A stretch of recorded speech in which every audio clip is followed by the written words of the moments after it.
But then to fix it, you can just go ahead and remove all this, close the gameplay, and then what you will need to do is just go ahead and open up the files, my files or file manager, whatever you use. And as you can see here, we have the OBB file right on the screen. So this is the OBB file. As you can see, it is 1.34 GB. And what you have to do is just go ahead and firstly go into the internal storage, and then go into Android, and then just go into data.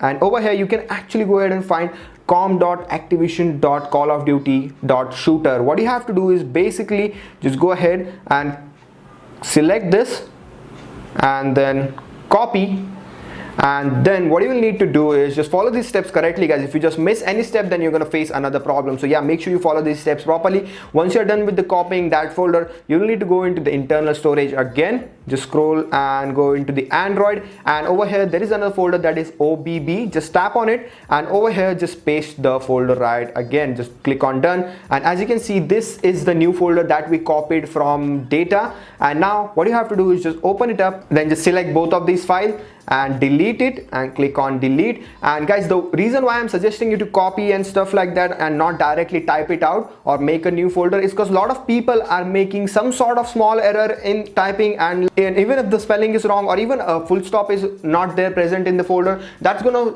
face a lot of issues and your game might not work. So yeah, I would highly suggest you to go ahead and just copy that folder, paste it, and just delete the internal whatever folders are available in that. So once you have this blank folder, what you can do right now is just go ahead and copy the OBB file that you downloaded, and then again go into the internal storage, and then into Android, and then into OBB, and then into the Activision folder that we just created or we just copied, and you can just go ahead and paste it right over there. And once you're done with this, we're gonna quickly go ahead and open the Call of Duty Mobile and showcase you that it is working normally and fine.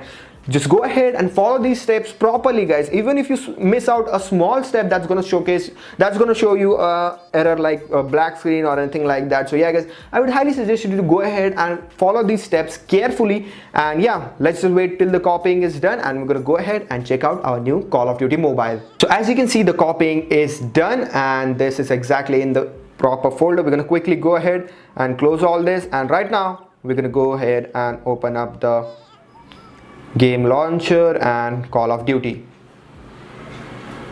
And here we have the Activision, and as you can see, after that we get the Tencent Games and Timmy screen. That means that it is working properly, and right now we're going to go ahead and take a look at the game itself.